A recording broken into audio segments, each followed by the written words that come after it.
Hello everyone, once again welcome back to Nursing Concepts by Tisha। तो पिछले दो videos में हमने ऑलरेडी एंटी कोगुलेंट जो ड्रग्स हैं that is heparin and warfarin. Heparin IV drug था, वॉरफेरिन ओरल एंटी कोगुलेंट था। हमने इन दोनों ड्रग्स के बारे में ऑलरेडी आई गेस काफी डिटेल में ऑलरेडी चर्चा कर ली है, बातचीत कर ली है, हमने सब कुछ इनके बारे में जान लिया अपने पिछले दो वीडियोस में। आज के इस वीडियो में हम बेसिकली बात करने वाले हेपारिन वर्सेस वॉरफेरिन यानी कि दोनों के कंपैरेटिव स्टडी के बारे में। हेपारिन और वॉरफेरिन के बीच में क्या सिमिलैरिटीज हैं, क्या डिफरेंसेस हैं, हम इस बारे में आज के इस वीडियो में बात करेंगे। अगर हम पिछले वीडियोस को थोड़ा सा रिकॉल दोबारा से करें तो वी हैड ऑलरेडी स्टडीड कि व्हेन ब्लीडिंग टेक्स प्लेस, जब भी कोई ब्लड निकलता है, कभी कहीं से भी ब्लीडिंग होती है, एट्रियल फिब्रिलेशन की वजह से हो रहा है, डीवीटी की वजह से और किसी भी रीजन की वजह से, if there is any kind of bleeding, तब क्या होगा, हमारे क्लॉटिंग फैक्टर्स एक्टिवेट होते हैं। और जो क्लॉटिंग कैस्केड या कोएगुलेशन कैस्केड है वो दो टाइप्स में चलता है, इंट्रिंसिक एंड एक्सट्रिंसिक। इंट्रिंसिक में basically 12th clotting factor activate होगा, then it activates the 11th, then it activates the 9th and then फिर वो 8th के साथ कंबाइन होकर 10th को एक्टिवेट करेगा। एंड लाइकवाइज एक्सट्रिंसिक में भी काम होगा जहां पे 7th क्लॉटिंग फैक्टर एक्टिवेट होता है। फिर दोनों मर्ज होकर कॉमन पाथवे को फॉर्म करते हैं, आगे चल के इस कोएगुलेशन प्रोसेस को एक्टिवेट करते हैं। जब हम हेपारिन और वॉरफेरिन ड्रग्स डिस्कस कर रहे थे तो ऑलरेडी हमने इनके बारे में भी बात कर लिया था। तो चलिए आज की इस वीडियो में जो मैंने ऑलरेडी बोला, हम इसकी कंपैरेटिव स्टडी करते हैं। तो पहले जानते हैं कि हेपारिन और वॉरफेरिन की सिमिलैरिटीज क्या है। आपकी स्क्रीन पे यहाँ पे आपको दिख रहा होगा, हेपारिन एंड वॉरफेरिन दोनों ही एंटी कोगुलेंट्स हैं या फिर ब्लड थिनर्स हैं। पहली बात तो ये भाई सिंपल सी है, ऑलरेडी हो गई कि दोनों ब्लड थिनर्स हैं। हेपारिन का अलग तरीके का काम है, वॉरफेरिन अलग तरीके से काम करता है, पर काम दोनों का एक ही है। क्या काम है? ब्लड को थिन आउट करना, ब्लड को पतला करना, ठीक है, ब्लड गाढ़ा होने से रोकना। पहली सिमिलैरिटी। दूसरी सिमिलैरिटी जो हेपारिन और वॉरफेरिन है, दोनों ही they ease out the blood flow, यानी ब्लड फ्लो जो हो रहा है उसको आसानी से बहने देता है क्योंकि उसको पतला कर देगा। तीसरी बात, they prevent the formation of new clot. चाहे हेपारिन हो चाहे वॉरफेरिन हो, दोनों का ही काम है नए क्लॉट को बनने से रोकना। अगला काम क्या है? जो ऑलरेडी एग्जिस्टिंग ब्लड क्लॉट्स हैं, कोई भी थ्रोम्बस है, कोई भी एम्बोलाई जो ऑलरेडी एग्जिस्ट करता है, उसकी ग्रोथ को होने से रोकना। That means prevention of the growth of new clots, या ऑलरेडी एग्जिस्टिंग क्लॉट्स है वो और बड़े ना हो जाए, उस चीज को प्रिवेंट करता है। बट याद रखिएगा, दोनों ही ड्रग्स, हेपारिन एंड वॉरफेरिन, दोनों ही ड्रग्स किसी भी ऑलरेडी एग्जिस्टिंग क्लॉट को डिसॉल्व नहीं करता है। ये काम किसका है? ये काम है थ्रोम्बोलाइटिक्स का। थ्रोम्बोलाइटिक्स, थ्रोम्बो यानी कि थ्रोम्बस यानी कोई blood clot, lytics means break down. Thrombolytics are those agents जो कि ब्लड क्लॉट को डिसॉल्व करते हैं, उसको ब्रेक डाउन करते हैं। ये काम हेपारिन वॉरफेरिन का नहीं है। हेपारिन और वॉरफेरिन ब्लड को एंटीकोगुलेंट्स हैं, ब्लड थिनर्स हैं, नए क्लॉट्स को बनने से रोकेंगे, ऑलरेडी एग्जिस्टिंग क्लॉट्स है उनको और बड़ा होने से, उनकी ग्रोथ को प्रिवेंट करते हैं। तो ये थी इनकी सिमिलैरिटीज। आगे चलते हैं और बात करते हैं इनके डिफरेंसेस के बारे में कि दोनों में अंतर क्या है। अगर हम कुछ कैटेगरीज को डिवाइड करें जिसके बेसिस पे हम इनको डिफरेंशिएट करेंगे, तो सबसे पहली कैटेगरी ले लेते हैं फैमिली। तो अगर हम हेपारिन की बात करते हैं तो हेपारिन किस कैटेगरी को बिलोंग करता है? Heparin belongs to the indirect thrombin inhibitors. किस कैटेगरी को, किस फैमिली को? Indirect thrombin inhibitors. और किस तरीके से काम करता है? हेपारिन काम करता है जो कि थ्रोम्बिन 3, एंटी थ्रोम्बिन 3 को एक्टिवेट करेगा एंड उसका मैकेनिज्म ऑफ एक्शन फंक्शन करता है। वहीं अगर हम वॉरफेरिन की बात करते हैं तो warfarin belongs to category of vitamin K antagonist. Vitamin K और वॉरफेरिन दोनों ही बिल्कुल ऑपोजिट काम करते हैं। ऑलरेडी हमने ये वॉरफेरिन वाले वीडियो में डिटेल में समझ लिया है।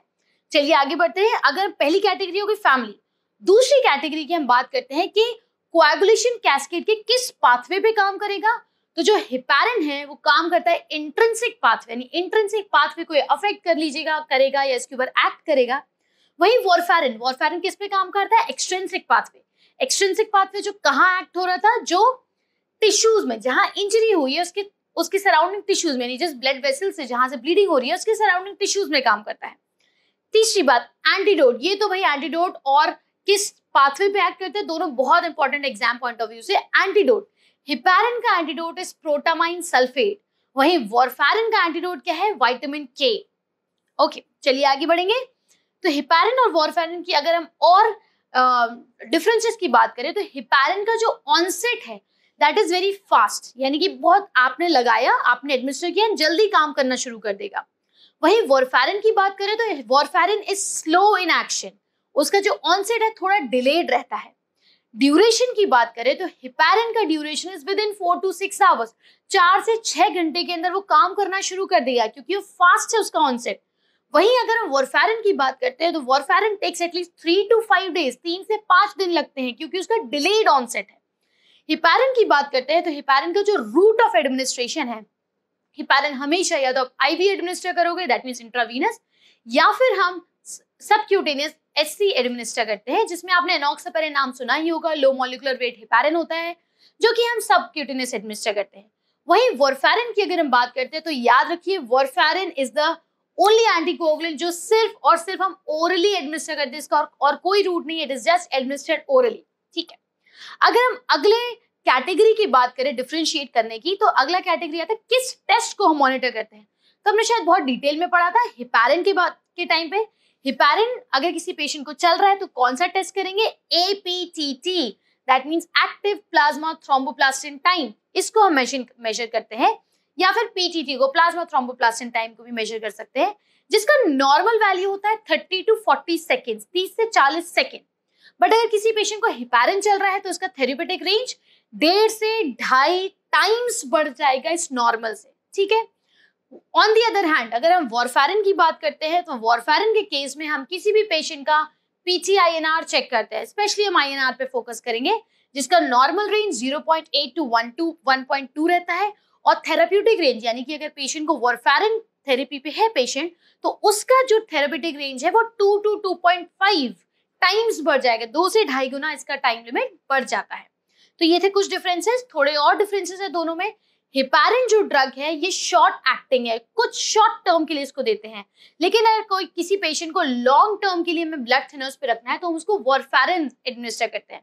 And this is the reason किसी पेशेंट को जो इसको लंबे समय के लिए ब्लड थिनर्स पे रखना है उसको हम देते हैं, इनिशियली हम हिपैरिन से स्टार्ट करेंगे क्योंकि हिपैरिन का ऑनसेट इमीडिएट है, उसको जल्दी वो काम करता है, उसकी ड्यूरेशन 4 से 6 घंटे में एक्टिव हो जाता है, तो इनिशियली उसको हिपैरिन स्टार्ट करेंगे एंड वॉरफैरिन उसको ओरली स्टार्ट कर देंगे। एंड फिर इवेंचुअली 3 से 4 दिन के बाद हिपैरिन को हम टेपर करके हिपैरिन को बंद कर देंगे एडमिनिस्टर करना, एंड फिर पेशेंट फाइनली ओरल एंटीकोगुलेंट्स के ऊपर आ जाएगा, that is warfarin. That is how and this is known as bridge therapy, जिसमें हिपैरिन और वॉरफैरिन दोनों को साथ में एडमिनिस्टर करते हैं।